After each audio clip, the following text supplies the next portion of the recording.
Hello there, right here, guys. We have the new 1.20 snapshot. This is 22W44A. In it, we have some brand new spawn eggs. We also got changes to mob spawners, TNT, snow layers, and my favorite, the bookshelf hopper use. I'll be playing this new snapshot with my viewers on my Twitch live stream, so join me there afterwards.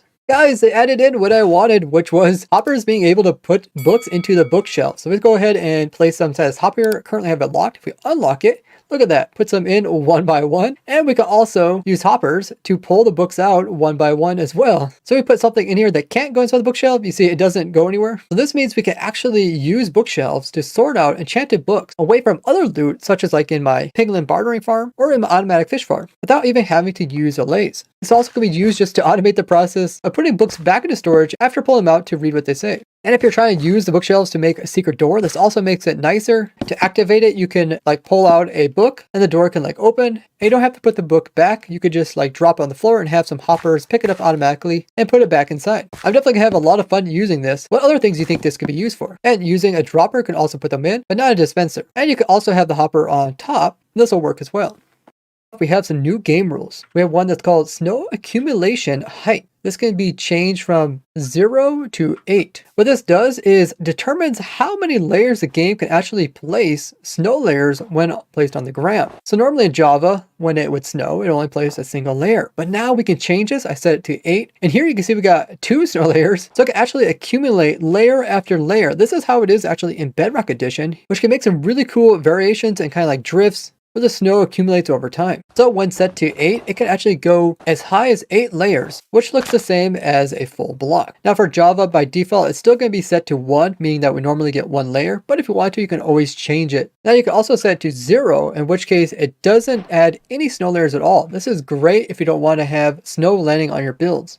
I especially like the look when it piles on the trees. You can see quite a bit of variation. But as you can imagine, over time, eventually it's all going to look exactly the same with a full block. Now, once it does become a full block, it won't add like any more layers on top of it. The next new game rule has to do with explosions. And there's actually 3 different game rules. The first one's called TNT Explosion Drop Decay. These can be either set to true or false. Now, by default, this one is set to false. What that means is when the TNT explodes, the items around it that get blown up will drop as items if they can.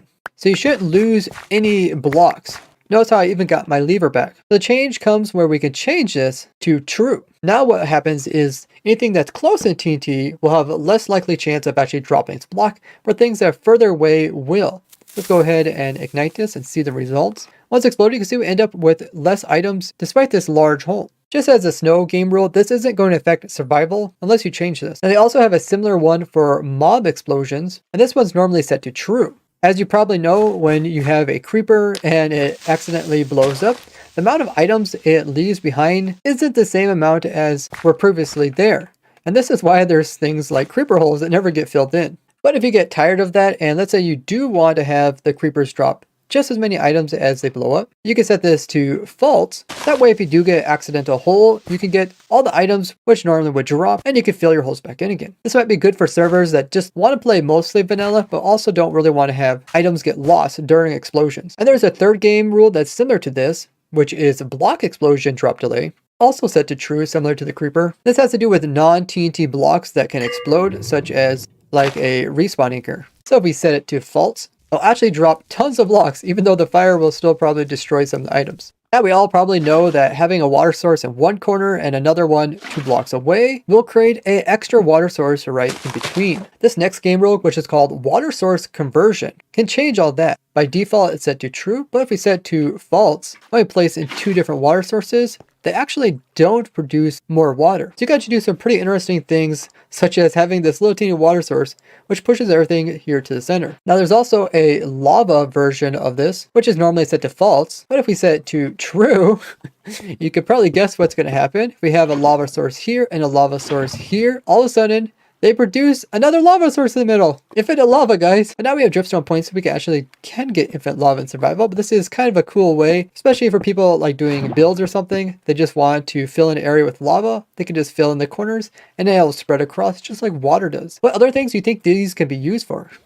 You guys might all remember this one. When it comes to events that are heard all throughout the Minecraft game, such as like somebody killing the Ender Dragon, this can be quite loud to all the other players on the server who are all forced to hear this. That's exactly where this next one comes into. There's a game rule called Global Sound Events. This is typically set to true, so that everybody on the server will hear when like the dragon dies, but you can go ahead and set it to false, which is exactly what I'm going to do on our testing server, because oh my goodness, I'll be testing something during my stream. Somebody will kill the Ender Dragon, and then all of a sudden I have to hear that insane noise of the Ender Dragon dying. I mean, in general, I really wish they would rework the music and the sounds.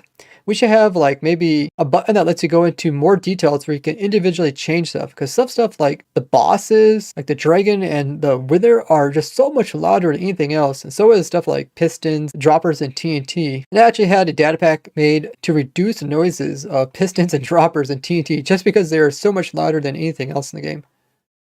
We also got some new changes to the creative menu here. First up, they came out with the Iron Golem spawn egg. Rather than having to go into my special shulker box, which actually has a lot of different spawn eggs that aren't in the creative menu, including had one for Iron Golems, which I don't need anymore. They also came in one for the Snow Golem, and they made sure not to make it just pure white. The egg itself has a little bit of bluish in it, because there's a bit of tint of blue in the actual snow. You can see that they're trying to make it so that these white eggs don't match the other white ones, so you can tell them apart. And actually slightly tweaked the polar bear spawn egg so it wouldn't be mistaken with the gas. So this one's a polar bear one. It's a little bit darker white, and the gas is a little bit whiter white. Overall, I still think that they should try harder at making unique colors so you can easily distinguish the different eggs without actually having to read the names. But these changes are definitely in the right direction. They also came out with the dragon spawning as well as the wither, but they don't show up here in the creative menu. So if I type in give the player dragon, you can see we now have another option, which is called Ender Dragon Spawn Egg. Look at that thing. That thing looks amazing. It's black and purple, just kind of like the actual dragon egg. And if you right click it, you can summon in the dragon. You can also do this exact same thing for the wither spawn egg, which is different than like the wither skeleton. Look at that, guys. Oh, I love that blue color. It looks very nice. And they also got the black for the wither as well. And yes, it produces withers. Those two eggs just look amazing.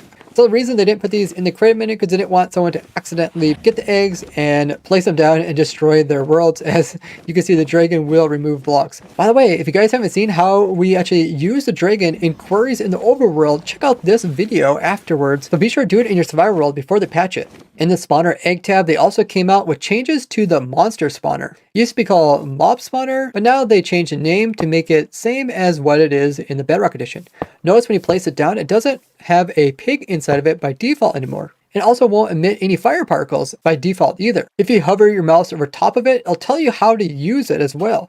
It says interact with spawn eggs, sets mob type. So if we follow instructions and we right click spawn eggs onto them, you can see then all of a sudden we can see the mob inside as well as we get the fire particles, so then they'll start working. We can also pick block mob spawners. Now pick blocking normal will get you the default spawner, but if you use control and your mouse middle click button, that's how you get the special type. And once we do that, they'll automatically retain the mob which is inside them. So now we can just go ahead and place down this new spawner and always have a frog inside of it. This is great for testing or building.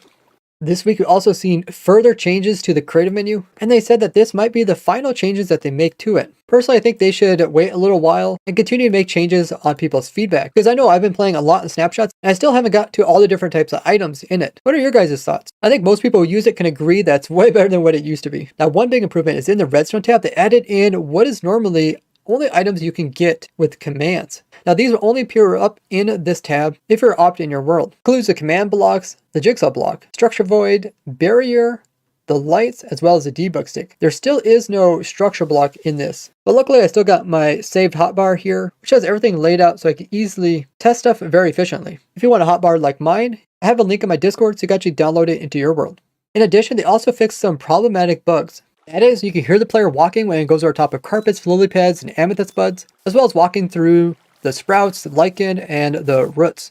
Despite camels having the ability to walk over 1.5 blocks, they weren't actually doing this on their own, and now they will be able to. Something I noticed while playing with the bamboo is that their gates were missing textures in different areas, which has now been added in. If you give a camo slow falling, they would walk extremely slow to the point you could almost not tell that they were actually walking at all. It looks like they're skidding across the ground. So they resolved this. The new bamboo slabs weren't actually burning when caught on fire, but now they will. Similar problem when it came to the actual bamboo stuff going into the furnaces. Some of the new stuff wouldn't be used as fuel, so now you can use all the different types of bamboos to actually cook stuff in your furnace. And if you just use bamboo, you could get 4 charcoals, but if you make them into blocks, you can get 6 in case you have any extra left over. They fixed it so you can no longer have that change of FOV where your player seems like he's sprinting when riding mobs. Even though you would breed up 2 turtles, once they would actually lay an egg, it was possible to go ahead and breed the second turtle once again. So now there's an added cooldown. They also corrected some grammar errors within the game. If you want to recreate a world similar to the one you already have and you click the recreate button, even if you would come in here and actually remove all of the world seed, when you would create the world, it would actually still use the same seed. With fixed, now you can have random seeds with the similar worlds. They also fixed the crashed, which would occur when players would use the escape key to get out of the player report thing. Coming up with crazy stuff using the new features is what I do best, and I'm doing that right now over at my Twitch. Or see my newest video where we found more crazy glitches to do with the Ender Dragon. Or check out this playlist about other tricks I found in 1.20. Don't forget to join my Discord community where you can get sneak peeks on what I'm working on next. I've been having a lot of fun playing 1.20 with you guys, and thank you so much for watching the video, and I'll see you in the next one. Bye bye!